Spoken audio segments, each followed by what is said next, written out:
ठीक है। तो इसमें ऑल ओवर ये है कि ये जो डिजीजेस हैं, अभी हम लोग थोड़ा सा उसमें पढ़ेंगे। तो डिजीजेस जो इसका तीन तरह से क्लासिफाई की गई हैं जो हमारी जो डिजीजेस है। तो उसमें मेन तो सबसे पहले तो कम्युनिकेबल, नॉन कम्युनिकेबल। ठीक है, कम्युनिकेबल, नॉन कम्युनिकेबल डिजीजेस हैं, जिसको कम्युनिकेबल से आप क्या समझते हैं?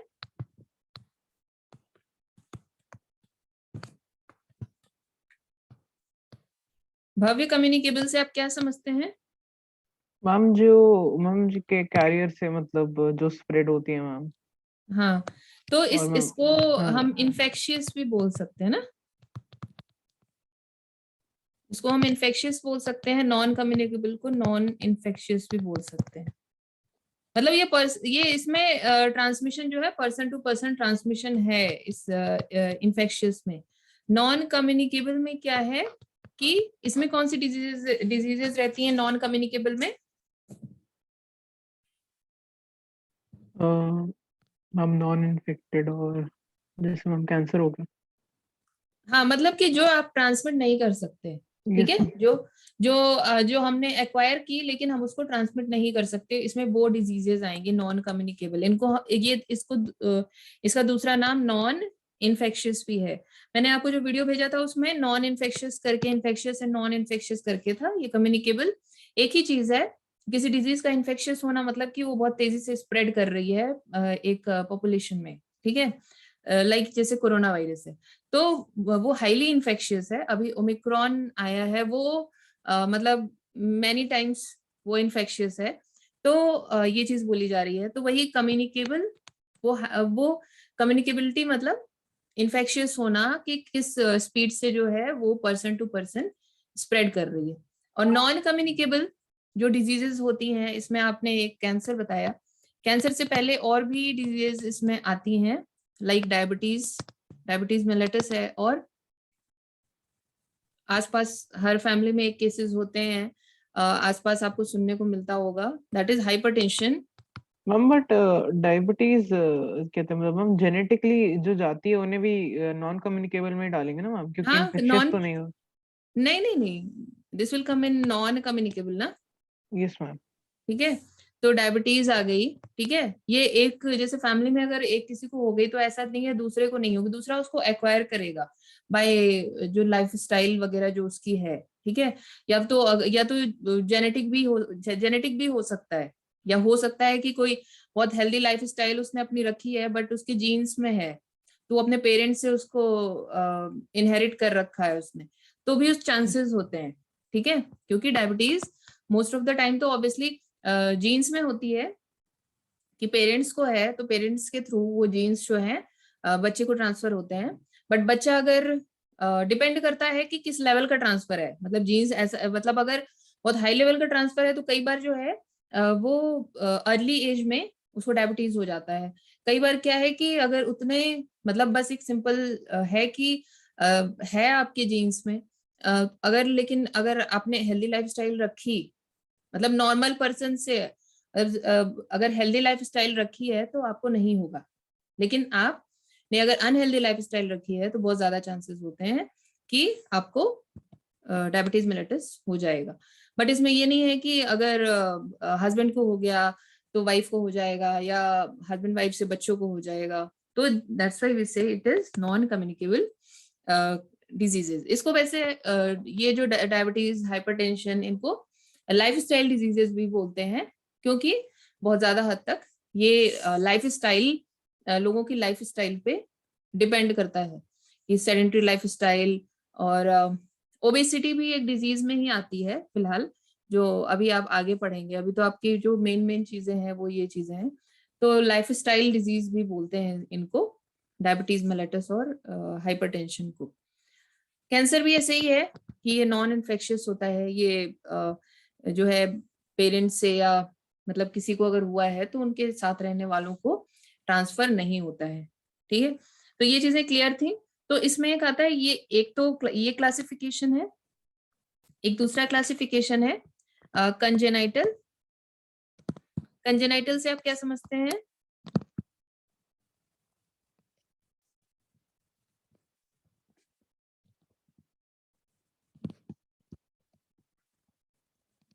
कंजेनाइटल से आप क्या समझते हैं?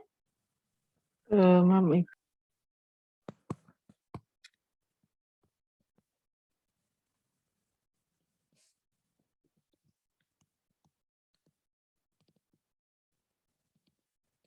कंजेनाइटल डिजीजेस जो कि जो जैसे कि आप न्यूबॉर्न वगैरह में देखते हैं, जैसे कि जो बच्चा पैदा होता है, जिसको लेके पैदा होता है, उसको हम congenital yes ma'am, diseases yes कहते हैं।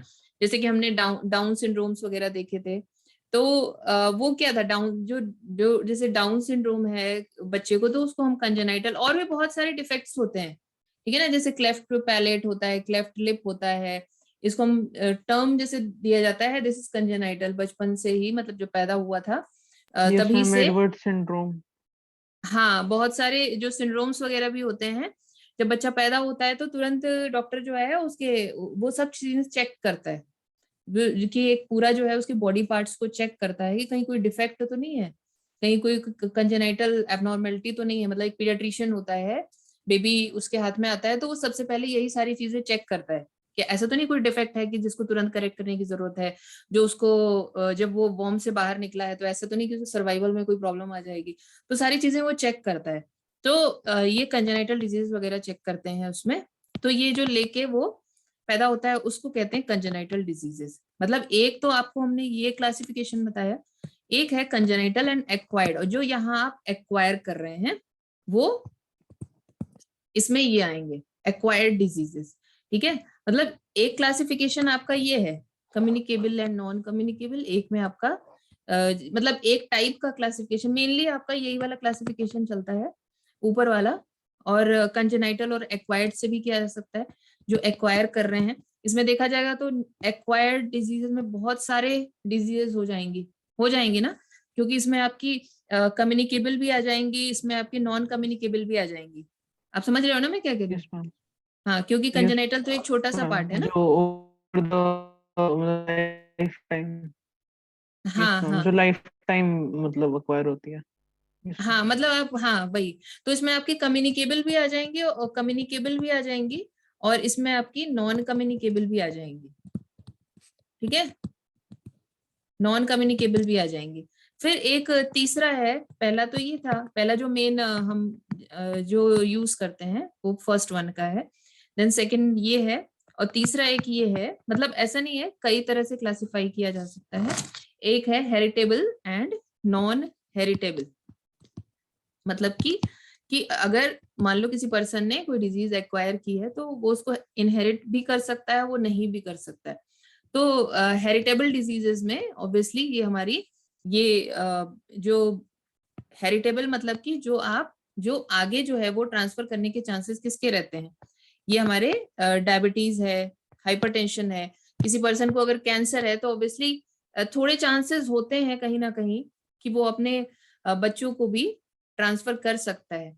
तो ये हमारे हेरिटेबल डिजीजेस में आएंगे। नॉन हेरिटेबल में, हेरिटेबल मतलब कि नॉन हेरिटेबल, जो आगे जो है अपने बच्चों को ट्रांसफर नहीं करेंगे, ऑब्वियसली उसमें सारी ये कम्युनिकेबल डिजीजेस ये सारी उसमें आ जाएंगी। ठीक है ना, मान लो किसी किसी पर्सन को डेंगू हो गया, मलेरिया हो गया, तो ऐसा नहीं है कि वो अपने बच्चों को डेंगू मलेरिया ट्रांसफर कर रहा है, ठीक है, टीबी ट्रांसफर कर रहा है, तो वो नॉन हेरिटेबल में आ जाएंगे। क्लियर है आपको?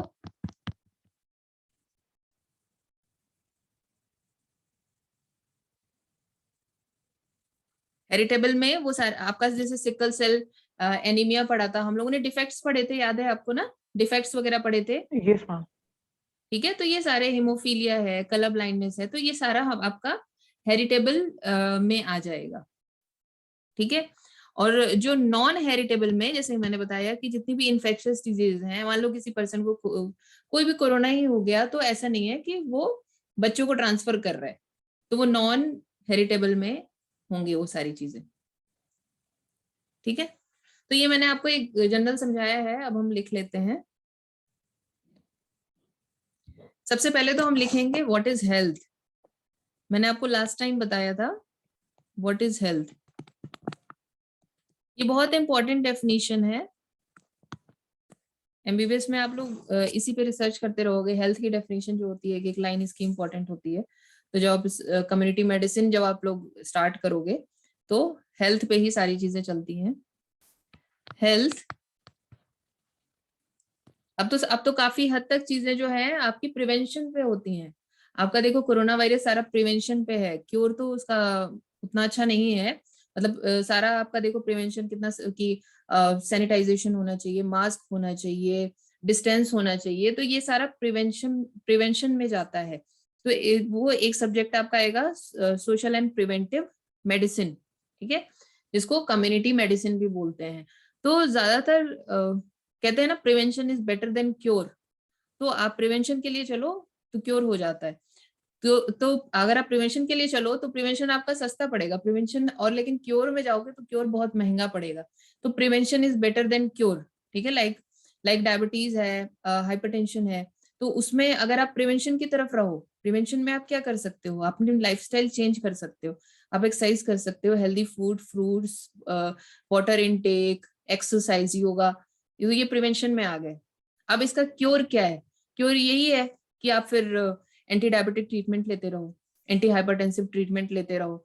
तो उसमें फिर लाइफ लॉन्ग आप फिर वो चीजें करते रहो, आप ना फूड प्रॉपर इंजॉय कर पाओ, हर समय सोचते रहो कि ये ना खाएं ये खाएं।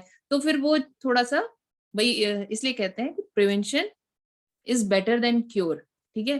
तो ऐसे ही हमारी जो हेल्थ है, हेल्थ को एक बहुत सोच समझ के इसकी डेफिनेशन दी गई है।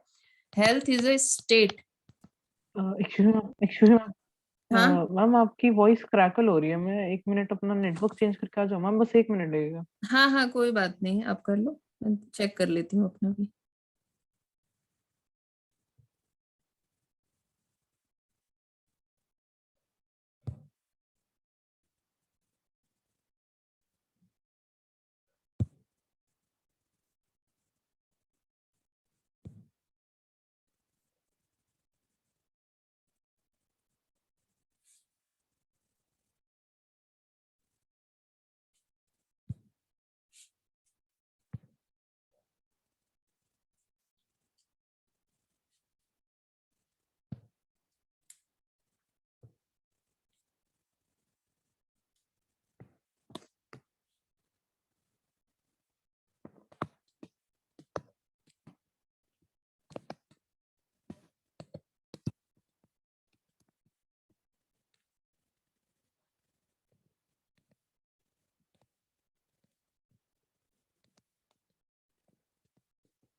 हो गया भव्य आपका?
हो गया भव्य?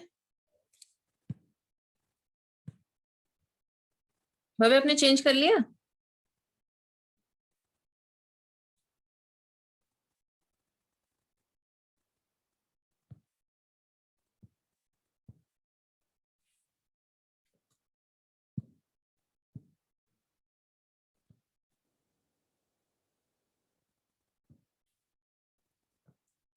ठीक है, इसमें हम लोगों ने देखा कि जो health is affected by genetic disorders, infections, lifestyle, then disease can be divided into two types. मेरी वॉइस आ रही है ना? Yes, ma'am. ठीक है, can be divided into two types, infectious and non-infectious. Infectious mean it is transmitted from one person to another, and non-infectious do not transmit.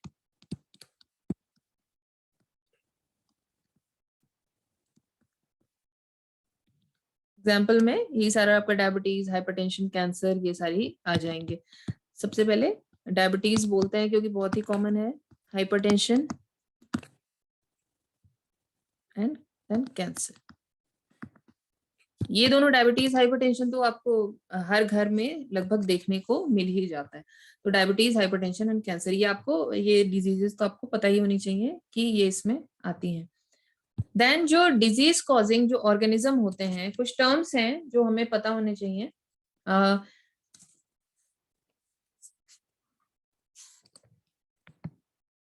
Pathogen, pathogen उसे कहते हैं जो डिजीज कॉजिंग ऑर्गेनिज्म होते हैं। ठीक है, लाइक हम इन्फेक्शियस डिजीज की अगर बात करते हैं तो जो जो डिजीज कॉजिंग जो भी बैक्टीरिया है, वायरस है, या प्रोटोजोआ है या फंगस है, उसको हम पैथोजेंस बोलते हैं। Disease causing organisms are called pathogens.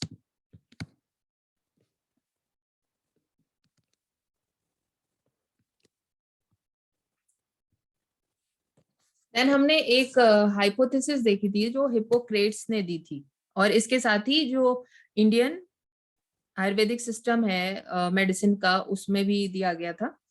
Hippocrates, ये आपको अच्छे से पता होना चाहिए। ये क्या बोला था इन्होंने? इन्होंने कुछ ह्यूमर की बात की थी।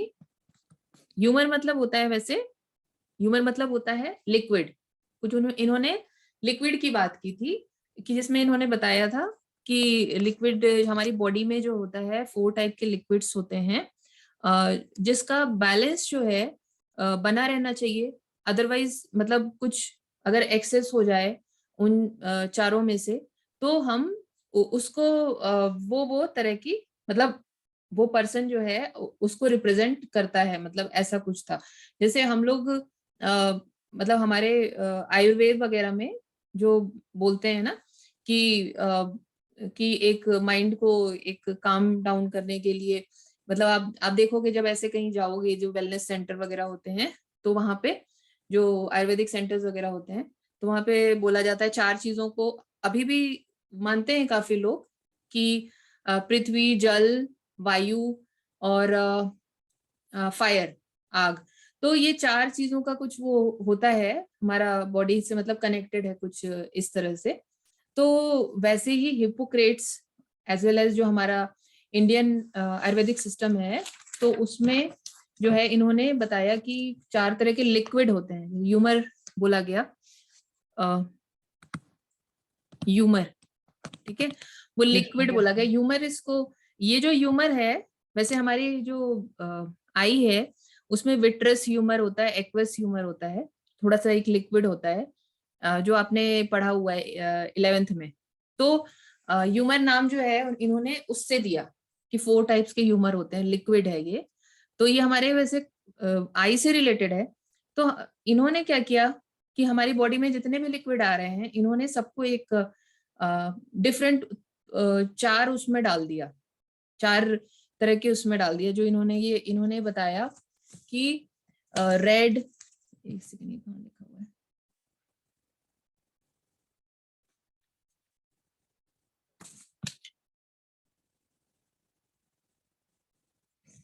मैंने आपको जो उसमें दिखाया था उसमें लिखा था ना, red, yellow, black, black bile and experiment. अच्छा, आपकी में इतनी डिटेलिंग नहीं है, कोई बात नहीं, मैं आपको ब्लैक बाइल को ही इन्होंने करके बताया था, इतनी डिटेलिंग नहीं है, मैं सिंपल बता देती हूँ कि टोटल जो मैंने आपको जो दिखाया था कि उसमें जो फोर टाइप के लिक्विड्स थे, ठीक है, मैं इसको लिखवा दूंगी। तो उसमें एक था रेड, देन एक येलो, एक ब्लैक, आई थिंक एक वाइट था, शायद वाइट था, शायद वाइट था, हाँ यही था। तो इसमें ये ब्लैक वाले को मेन वो बोला गया कि ब्लैक बाइल जो है ये अगर एक्सेस हो जाए, ठीक है, ये अगर एक्सेस हो जाए तो पर्सन को फीवर हो जाता है। तो ऐसा नहीं है, ये रेड में आपकी जो है 3-4 चीजें, मतलब हमारी बॉडी में जितने लिक्विड हैं उन्होंने ऐसे 4 टाइप में डिवाइड कर दिया। जितने लिक्विड हैं, ऐसा नहीं है कि रेड मतलब कि ब्लड, ब्लड ही है केवल, ब्लड के अलावा जो भी और भी थोड़ा कलर से रिलेटेड जो चीजें हैं। येलो में जैसे कि मैंने बताया था कि जो फ्लेजम करके था, कि वो जो स्पूटम वगैरह भी जो हमारा निकलता है, जैसे हम कफ करते हैं, वो एज वेल एज जो बाइल भी बनता है वो भी थोड़ा सा येलोइश में होता है। तो ये सारी चीजें हमारी इसमें आ गई। वाइट में जो हमारा ये आई में जो हमारा लिक्विड होता है वो एक तरह से वाटरी टाइप ही होता है। तो ये सारी चीजें जो है इस तरह से उन्होंने हमारी बॉडी में जितने भी लिक्विड हैं उसको 4 कंपार्टमेंट में डिवाइड कर दिया। और ये बोला कि जो ये ब्लैक वाला जो होता है, ब्लैक बाइल जब हाई हो जाता है तो पर्सन जो है एक तरह से वो बीमार है और उसको फीवर हो जाता है, ऐसा इन्होंने बोला था। तो जिसको बाद में क्या हुआ कि विलियम हार्वे जो है, जो साइंटिस्ट थे, वो उन्होंने ये प्रूव किया थर्मोमीटर से कि नहीं, ये जो है ब्लैक बाइल जो है ये फीवर कॉज नहीं करता है। तो उन्होंने उस हाइपोथेसिस को मतलब नहीं माना जो हिप्पोक्रेट्स ने दी थी, ठीक है। तो ये दोनों चीजें आपको पता होनी चाहिए कि हिप्पोक्रेट्स कुछ और कह रहे थे जो कि विलियम हार्वे ने डिस्कार्ड कर दिया और उसको प्रूव किया उस चीज को कि नहीं, ये जो है ब्लैक बाइल वाले पर्सन में फीवर नहीं आता है, थर्मोमीटर के थ्रू इस चीज को प्रूव किया गया। इसके साथ ही विलियम हार्वे का जो है ना बहुत बड़ा रोल है। विलियम हार्वे ने क्या डिस्कवर किया था ये बहुत पूछा जाता है। विलियम हार्वे ने हमारा जो बॉडी का सर्कुलेशन है वो डिस्कवर किया था। तो आपको विलियम हार्वे और जैसे हिप्पोक्रेट्स, ऑब्वियसली ये तो पता होने चाहिए कि विलियम हार्वे ने किस तरह कनेक्टेड है हिप्पोक्रेट्स से, ठीक है। इसके साथ ही विलियम हार्वे ने ब्लड सर्कुलेशन, जो हमारी बॉडी का सर्कुलेशन है, इन्होंने बताया था कि हमारे पास एक हार्ट है, उसमें 4 चैम्बर्स हैं और एक जनरल सर्कुलेशन चलता है, एक सर्कुलेशन चलता रहता है। और इसके साथ ही हमारा जो लंग्स है उसमें भी एक सर्कुलेशन चलता है, क्योंकि लंग्स में है, जैसे हम ब्रीद करते हैं तो वो, हाँ, O2 जो है जाता है और एल्वियोलर लेवल पे, एल्वियोलाई जो होते हैं उस लेवल पे CO2 और O2 का एक्सचेंज होता है। तो इस तरह से ये सारी चीजें, ब्लड सर्कुलेशन पूरा विलियम हार्वे ने अपने एक्सपेरिमेंट के थ्रू बताया था, ठीक है।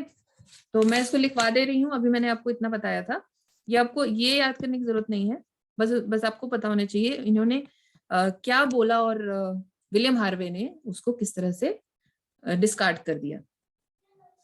तो अगर हम हिप्पोक्रेट्स को देखें, हिप्पोक्रेट्स, मैं हटा दे रही हूँ,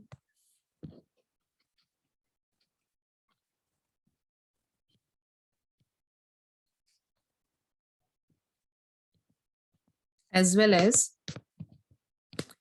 Indian Ayurveda system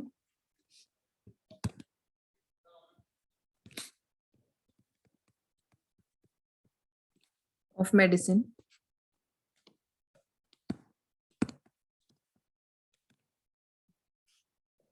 asserted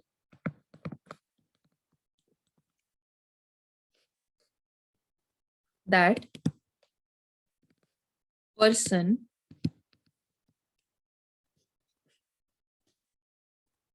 with black bile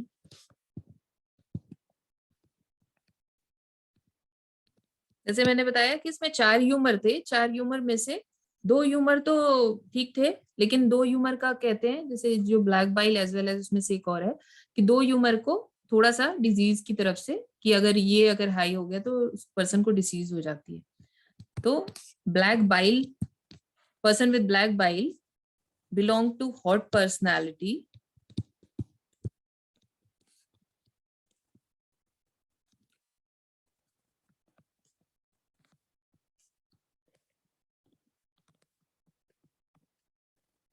and would have fever.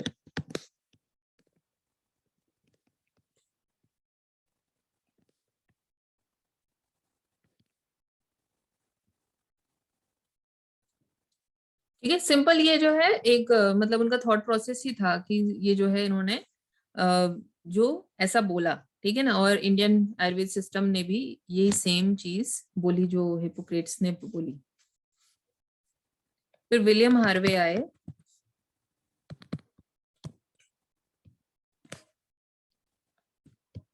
William Harvey ने लगभग वही 16th जो सेंचुरी चल रही थी उसी के अराउंड इन्होंने अपना बोला था।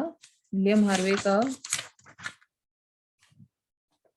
क्योंकि उस टाइम पे ही इन्होंने ये सारी चीजें सब डिस्कवर हो रखी थी, अभी तो बहुत टाइम हो गया, बट इन्होंने लगभग मतलब 300-350 साल पहले की बात है जब विलियम हार्वे ने ये डिस्कवरी कर ली थी ब्लड सर्कुलेशन की।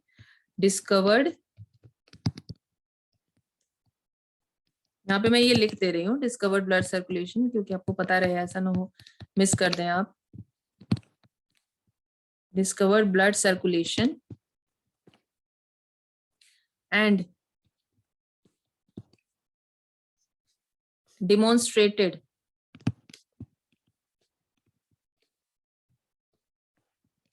normal body temperature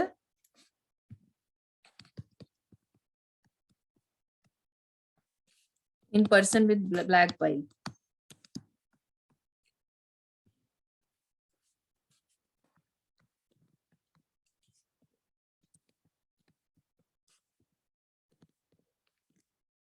Using thermometer.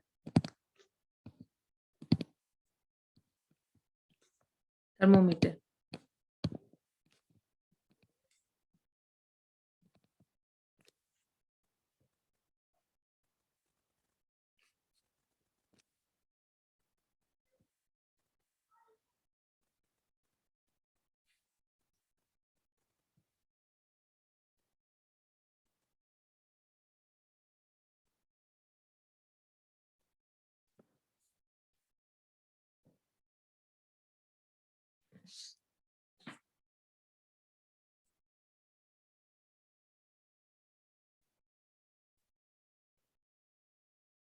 Clear है ये?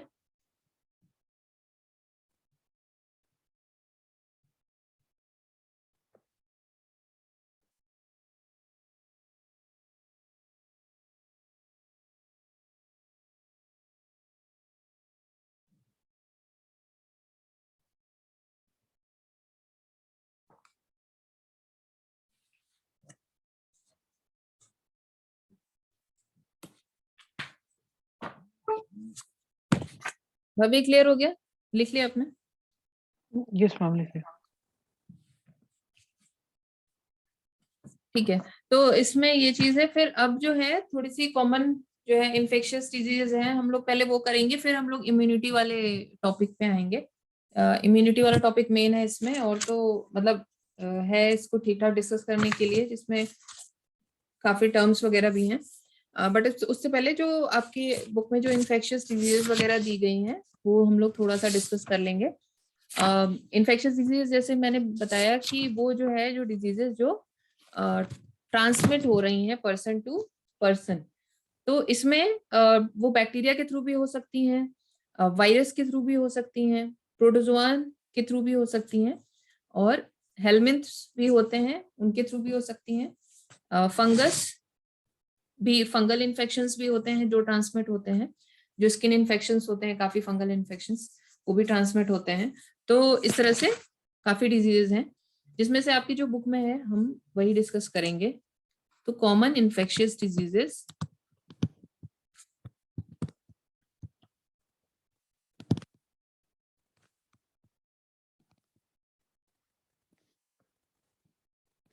मैन,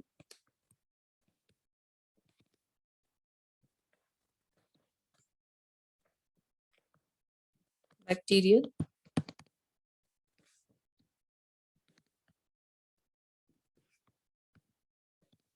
बैक्टीरियल डिजीजेस, इसमें सबसे पहले आएगा टाइफॉइड।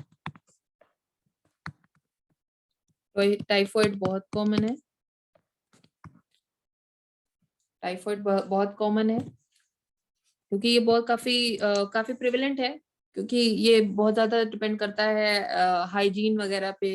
लेकिन लोगों को फास्ट फूड पसंद है, लोगों को रोड साइड फूड पसंद है, वो जो स्पाइसी और ये सारी चीजें होती हैं वो पसंद है। और यहाँ पे इंडिया में बहुत ज्यादा प्रिवेलेंट है अनहाइजीनिक कंडीशन में चीजों को बनाना, कहीं रोड साइड कहीं भी बनाना, और मतलब प्रॉपर हाइजीन नहीं मेंटेन हो पाती है, ठेले पे बना रहे हुए कहीं भी, तो वो चीज तो रहती है। तो अगर पर्सन लोग खा रहे हैं वहां पे, तो कहीं ना कहीं बहुत ज्यादा चांसेस होते हैं टाइफॉइड के, ठीक है। तो जो आउटडोर ईटिंग वगैरह है उसकी वजह से टाइफॉइड बहुत ज्यादा प्रेवलेंट है। इसमें मेन जो पैथोजन इन्वॉल्व है, पैथोजन कहेंगे क्योंकि जो ट्रांसमिट करते हैं जो इन्फेक्शन, उनको हम पैथोजन कहते हैं।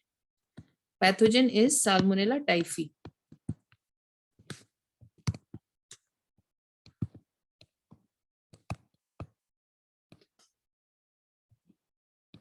ये आपको इसका पता होना चाहिए, ये बैक्टीरिया साल्मोनेला टाइफी, ये बैक्टीरिया आपके प्रोकैरियोट्स में आते हैं,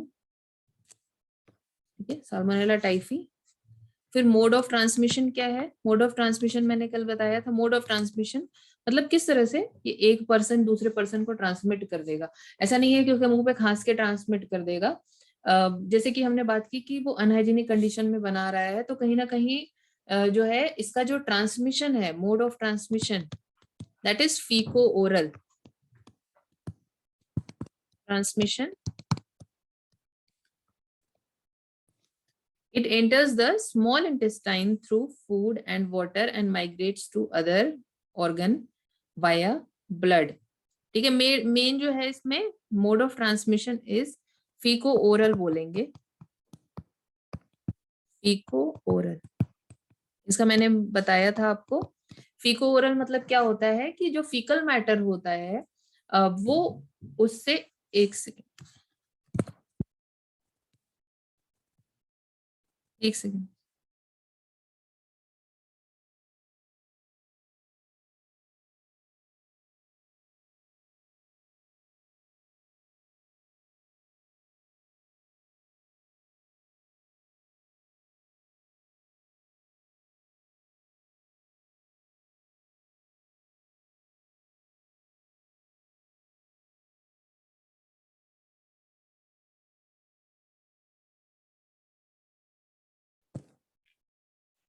ठीक है। फीको ओरल मतलब ये होता है कि जैसे कि आउटडोर डेफिकेशन वगैरह यहाँ पे बहुत कॉमन है इंडिया में, तो उससे भी एज वेल एज जो पर्सन जो है, जो पर्सन हैंडल कर रहा है फूड वगैरह, वो अगर उसने प्रॉपर हैंड वॉशिंग वगैरह नहीं की है टॉयलेट वगैरह जाके, तो फीको ओरल मतलब कि तो उसके हैंड में कहीं ना कहीं जो है वो बैक्टीरिया जो है वो चिपका रह जाएगा, और वो अगर जो फूड हैंडलिंग वगैरह कर रहा है तो उससे जाने के चांसेस होते हैं। जैसे कि मतलब वो अगर सेकेंड पर्सन जो है उसके लिए फूड बना रहा है, तो कहीं ना कहीं वो ट्रांसमिट कर रहा है साल्मोनेला टाइफी को, अगर वो कैरियर है या अगर वो इन्फेक्टेड है तो, ठीक है ना। तो लेकिन अगर ऑब्वियस सी बात है कि अगर इन्फेक्टेड होगा तो टाइफाइड जो है बहुत ज्यादा वीकनेस ला देता है, वो नहीं होता है। लेकिन कई कई बार क्या होता है कि पर्सन जो है एक कैरियर उसमें चलता रहता है, टाइफाइड का कैरियर वो रहता है, तो वो सालों साल जो है वो इस तरह से बैक्टीरिया को ट्रांसमिट करता रहता है, ठीक है ना। इसमें जैसे एक एग्जांपल दिया था टाइफॉइड मैरी। टाइफॉइड मैरी जो है वो एक लेडी थी, जो कि कुक थी, वो फूड अपना वो खाना वगैरह बनाती थी, तो वो सालों साल जो है लोगों को इन्फेक्ट करती रही, क्योंकि वो एक टाइफाइड कैरियर थी, क्योंकि ये बैक्टीरिया जाके लॉज हो जाता है। जब कभी इम्यूनिटी डाउन हुई पर्सन की, जब कभी मान लो उसको वायरल हुआ या कुछ और डिजीज हुई जिससे कि इम्यूनिटी थोड़ी सी डाउन हुई उसकी, तो बैक्टीरिया फिर निकल के बाहर आ जाते हैं और वो टाइफाइड के सिम्टम्स वगैरह ला देते हैं। इसीलिए कई बार क्या होता है कि टाइफाइड अभी हुआ था लास्ट ईयर, फिर हो गया टाइफाइड, तो वो क्योंकि वो एज अ कैरियर है, ठीक है, और कहीं ना कहीं वो थोड़ा थोड़ा रुक के वो उनका जो है इन्फेक्शन निकल के आ रहा है। Mode of transmission is faeco oral.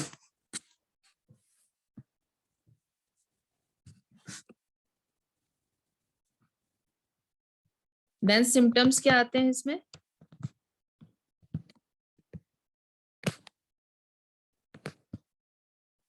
Sustained high fever,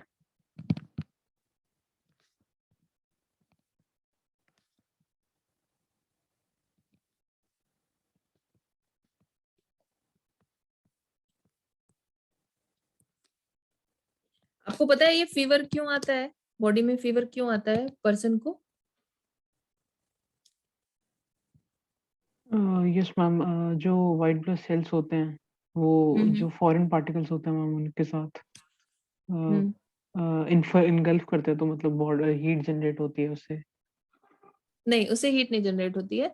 इसमें क्या होता है ना कि बहुत सारे जब जब ये प्रोसेस चलता है, मतलब ये फीवर आना इज अ गुड साइन कि आपकी बॉडी जो है वो रिएक्ट कर रही है, ठीक है ना, बॉडी में आपके यस मैम। एंटीबॉडीज बनी है या आपका जो इम्यून सिस्टम है वो लड़ रहा है, ठीक है ना, वो लड़ रहा है बाहर से जो भी आया है आपकी बॉडी में एंटर किया है उसको बाहर निकालने में। तो वो जो है बहुत सारे जो है केमिकल्स वगैरह रिलीज होते हैं लोकल साइट पे, और तो ये हमारे ब्लड में बहुत सारे केमिकल मैसेंजर्स वगैरह रिलीज होते हैं, इंटरल्यूकिन है, टीएनएफ अल्फा है, डिफरेंट टाइप्स के इंटरल्यूकिन्स वगैरह सिक्रीट होते हैं जो आगे आप पढ़ोगे पैथोलॉजी में। तो वो क्या करते हैं, वो ये फीवर कॉज करते हैं, ठीक है। तो जब जब ये लड़ाई चल रही होती है तो हमारी बॉडी जो है, जो वो सेल्स होती हैं जो एक्टिव हो रखी हैं, तो वो ये सिक्रीट करती हैं, तो उसकी वजह से हमें फीवर आता है, ठीक है। तो फीवर आना जो है ये अच्छी बात है। जो मेन अगर आप नहीं लोगे मेडिसिन तो ऐसा कुछ नहीं है, लेकिन बहुत अगर हाई फीवर आ जाए तो दैट इज नॉट गुड, ठीक है ना, बहुत हाई फीवर भी अच्छा नहीं होता है। लेकिन अगर जैसे अगर काम चल जाए कि चलो ठीक है थोड़ा अगर लाइट फीवर है रेस्ट कर ले तो चल जाए तो ठीक है, लेकिन अगर वर्किंग आपको वर्क करना है तो ऑब्वियसली आपको पैरासीटामोल तो लेना ही पड़ेगा, ठीक है। तो वो हम उस चीज को दबाते हैं क्योंकि हमें काम करना होता है, लेकिन ये एक एक आपकी बॉडी आपकी इम्यून सिस्टम आपकी एक्टिव है और वर्क कर रही है, ये उसका साइन है फीवर, ठीक है। इसमें आता है फिर headache, weakness,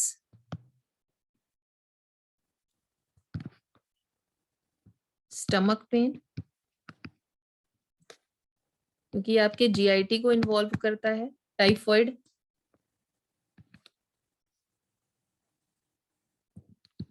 constipation, loss of appetite,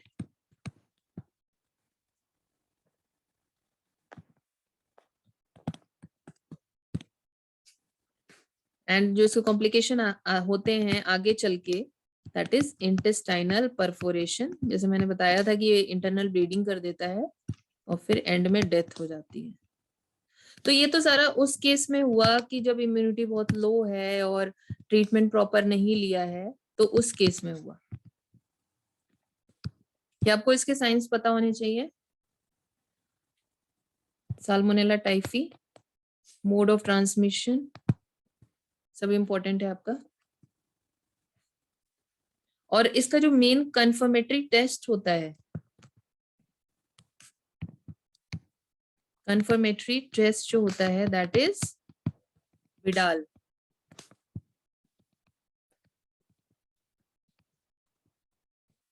ये सारी चीजें आपको पता होनी चाहिए टाइफाइड से रिलेटेड। बिडाल जो होता है, जिसमें मैंने बताया था कि बिडाल जो टेस्ट करते हैं हम, जो हम बिडाल टेस्ट कराने जाते हैं लाल पैथ पे या कहीं भी, तो इसमें हमारा ब्लड लिया जाता है। ब्लड में क्या होता है, एंटीबॉडीज होते हैं। तो इसमें क्या किया जाता है कि जो बैक्टीरिया होता है उसका एक फ्लैजिलर और एक जो है उसका जो बैक्टीरियल वॉल होती है, ठीक है, बैक्टीरियल वॉल जो होती है उसमें ओ एंटीजन, और जो उसका फ्लैजिला होता है उसमें एच एंटीजन, ठीक है ना। जो बैक्टीरिया होता है, हम इस पूरे बैक्टीरिया को हम एंटीजन बोल सकते हैं अपनी बॉडी के लिए, या इसके एक फ्लैजिला को भी हम एंटीजन बोल सकते हैं, या इसके मतलब एक वॉल का जो पॉलीसेकेराइड है, इसकी वॉल लाइपोपॉलीसेकेराइड है ये वॉल पे, दैट एक्ट्स एज, मतलब उसको हम ओ एंटीजन बोलते हैं, ठीक है। तो ये क्या करेंगे, एक तरह से ये ट्रिगर करेंगे मतलब एंटीबॉडीज फॉर्मेशन के लिए। तो हमारी बॉडी में तो ऑलरेडी हमें देखना है कि वो टाइफॉइड हमारी बॉडी में है, ऐसा हम एज्यूम कर रहे हैं, मतलब ऐसा हमें मतलब डॉक्टर को लग रहा है कि इनकी बॉडी में बैक्टीरिया घुस रखा है, और उसके अगेंस्ट जो है बॉडी एंटीबॉडीज बना रही है।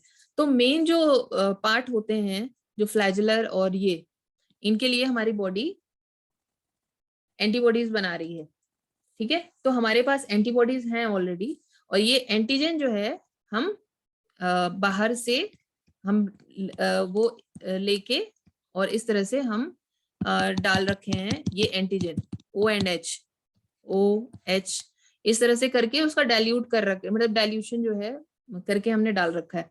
तो यहाँ हमको पेशेंट का जो ब्लड है वो डालते हैं, तो ऑब्वियसली इसमें क्या है, पेशेंट के ब्लड में एंटीबॉडीज हैं और ये एंटीजन है, ठीक है ना। अगर पेशेंट पॉजिटिव है, ऑब्वियसली वो है, तो ये क्या करेगा, यहाँ पे रिएक्शन हो जाएगा, मतलब ये दोनों एंटीजन एंटीबॉडी रिएक्शन हो जाएगा, जिसको हम कहते हैं एग्लूटिनेशन, ठीक है ना। आगे मैं इसमें आपको बताऊंगी, इसको जब एंटीजन और एंटीबॉडी रिएक्ट करते हैं तो उसको हम एग्लूटिनेशन कहते हैं। तो एग्लूटिनेशन हो जाएगा यहाँ पे, तो इसका मतलब पॉजिटिव है, मतलब पर्सन को टाइफॉइड है। तो ये बिडाल टेस्ट इस तरह से यूज किया जाता है। ये क्लियर है?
Professional cook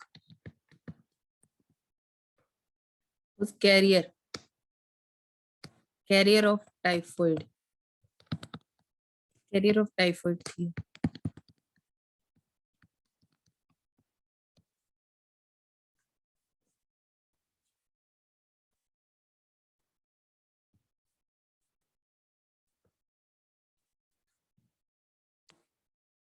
then comes the pneumonia.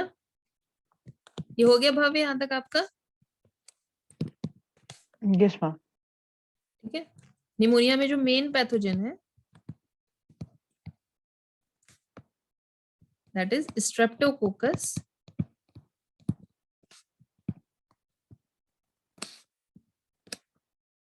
इसका नाम भी वही है, आपको पैथोजन पता होना चाहिए। निमोनी बोलते हैं, न्यूमोनिया इसको बोलते हैं, लेकिन इसको इसको लिखते ऐसे ही है, निमोनिया इज दिस, और स्ट्रेप्टोकोकस न्यू, पी साइलेंट होता है, न्यूमोनी लिखते ऐसे, न्यूमोनी बोलते हैं। एंड हिमोफिलस इन्फ्लुएंजी,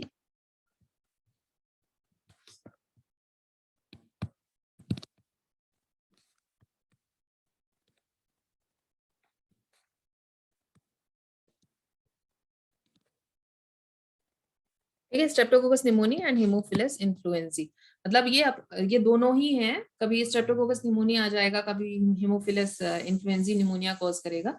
निमोनिया में मैंने बताया कि मेन क्या होता है, मेन जो लोअर रेस्पिरेटरी ट्रैक्ट है हमारा, जैसे कि जो लंग्स है मेन, वो इन्वॉल्व होते हैं। It infects lung alveoli.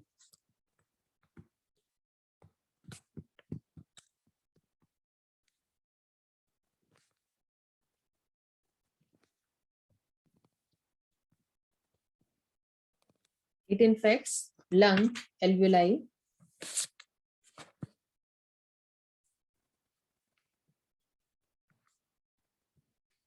Mode of transmission.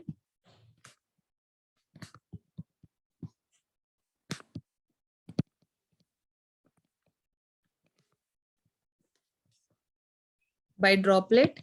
Droplet मतलब खांसने से, छींकने से, ड्रॉपलेट और एरोसॉल। एरोसॉल जो होता है वो कुछ नहीं होता है। ड्रॉपलेट क्या है कि जैसे अब हम छींके, जो जो हमारे मुंह से जो जितना भी सलाइवा एंड ऑल जो है वो बैक्टीरिया लेके बाहर आ गया। एरोसॉल इज व्हाट की वो जो है थोड़ी देर रहता है, मतलब एटमॉस्फेयर में वो, मतलब ड्रॉपलेट इज व्हाट की छींकने से जो चीज आई आपको सामने के सरफेस पे आपके फैल गई। एरोसॉल जो होता है वो एटमॉस्फेयर में यहीं पे रहेगा, अभी एयर में रहेगा थोड़े टाइम के लिए। तभी कह रहे थे ना कि वो एटमॉस्फेयर में है, कोरोना इज इन एटमॉस्फेयर, क्योंकि इतने लोग जो खांस रहे हैं, छींक रहे हैं, ठीक है, जैसे Yes, मान ma'am. लीजिए यहाँ से आप अपने घर पे हो, या मतलब अपने घर पे हैं, आपके गली से कोई, आपके गेट के सामने से कोई गुजरा, कोई भी गुजरा, वो अगर एरोसॉल छोड़ के चला गया, अपने एरोसॉल छोड़ के चला गया, Yes, ma'am. फिर वहीं से एक सेकंड पर्सन गुजरा और उसने उसी में ब्रीद कर लिया, तो वो ये एरोसॉल इस तरह से होते हैं ड्रॉपलेट फॉर्म में, मतलब वो एटमॉस्फेयर में रहते हैं, इसमें बीच में बैक्टीरियाज, इसमें बीच में वायरस होता है और वो एटमॉस्फेयर में तैरता रहता है थोड़े टाइम के लिए, तो ये थोड़ा खतरनाक होता है। ड्रॉपलेट तो क्या है, सामने गिरा सरफेस पे, तो जो टच वच करेगा, जो सेकंड पर्सन आएगा वो टच करेगा तो होगा। एरोसॉल क्या है कि वहां से अगर 6 पर्सन गुजरे तो सब जो है रिस्क पे हैं। एरोसॉल में ये है, इसीलिए जैसे कि कोई भीड़ भाड़ वाली जगह या वो है तो वहां पे अगर मास्क लगाए हुए हैं तो दैट इज फाइन, वरना अगर मास्क नहीं लगाए हुए हैं तो एरोसॉल के थ्रू जो है और लोगों के इन्फेक्ट होने के बहुत ज्यादा चांसेस हैं, अगर कोई पर्सन इन्फेक्टेड है तो एटमॉस्फेयर में इसकी वजह से है, एरोसॉल की वजह से।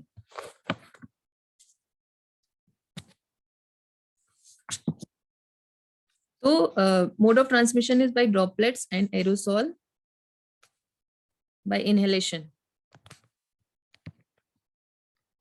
मतलब इनहेल कर लिया किसी ने, as well as sharing,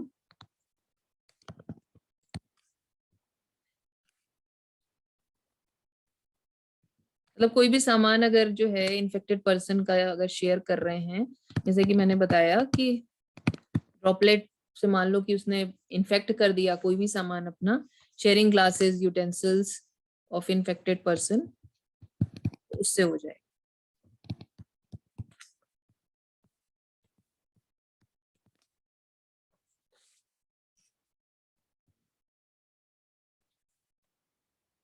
symptoms क्या आएंगे, जैसे बताया था कि वो जो है, आप जो एल्वियोलाई हैं, जो लंग है, लंग जो है उसमें पानी भर जाएगा, तो लंग में अगर पानी भर जाएगा तो सबसे पहली जो चीज आएगी दैट इज रेस्पिरेटरी प्रॉब्लम,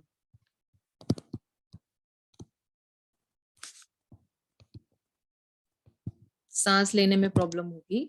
इसके साथ ही उसमें अगर वाटर फिल्ड हो गया है और बैक्टीरिया ये सारी चीजें कर रहा है, तो बैक्टीरिया सबसे पहले क्या कर रहा है, बैक्टीरिया आया है तो फीवर वगैरह तो होंगे ही, फीवर, कफ, पर्सन लगातार खांसता रहता है, हेडेक, हेडेक होगा जब ऑक्सीजन ले नहीं पा रहा है, CO2 रिटेन करता जा रहा है, तो CO2 लेवल हाई होता जा रहा है, जो सबसे पहले हेडेक कॉज करता है। हेडेक जो है साइन देता है कि कहीं ना कहीं कुछ प्रॉब्लम हो गई है, उसके उसको प्रॉपर ऑक्सीजन नहीं मिल पा रही है। And in severe cases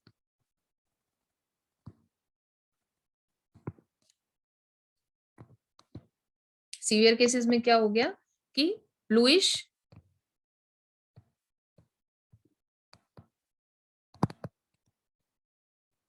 colour जो टिंज आ जाता है कहाँ पे, जो लिप्स और नेल्स होते हैं, जो जिनकी जो लिप्स और नेल्स स्पेशली क्यों देखते हैं, जैसे मैंने बताया था कि जो नेल होती है वो उसके नीचे जो है काफी वैस्कुलर बेड होता है, एज वेल एज जो उसकी स्किन होती है वो नेल के जो नीचे जो होता है वैस्कुलर पूरा बेड होता है, और जो उसकी कवरिंग मतलब जो ऊपर जो स्किन होती है वो पतली होती है, तो हम वहां से उसको देख सकते हैं, स्किन को हम देख सकते हैं। एज वेल एज जो हमारे लिप्स हैं, लिप्स की जो स्किन होती है वो बहुत थिन होती है, तो वो भी हम देख सकते हैं। तो इसलिए हम वहां पे चेक करते हैं। अगर आप माउथ भी खुलवा के आप देख सकते हैं बक्कल कैविटी में, क्योंकि उसकी भी स्किन जो है पतली है, झिल्ली जैसी है, पतली है, तो वहां भी आप चेक कर सकते हैं। बट मेन यहाँ चेक किया जा सकता है, बक्कल कैविटी भी देखते हैं जो यहाँ नहीं दिया हुआ है, तो ब्लूइश कलर टिंज आ जाता है, क्योंकि CO2 जब हाई होता है तो स्किन जो होती है ब्लू होने लगती है।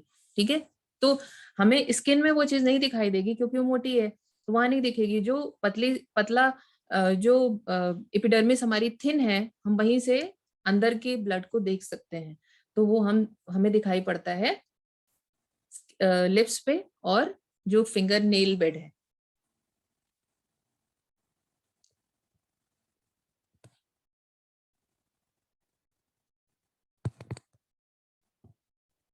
Bluish color is seen on lips and fingernails.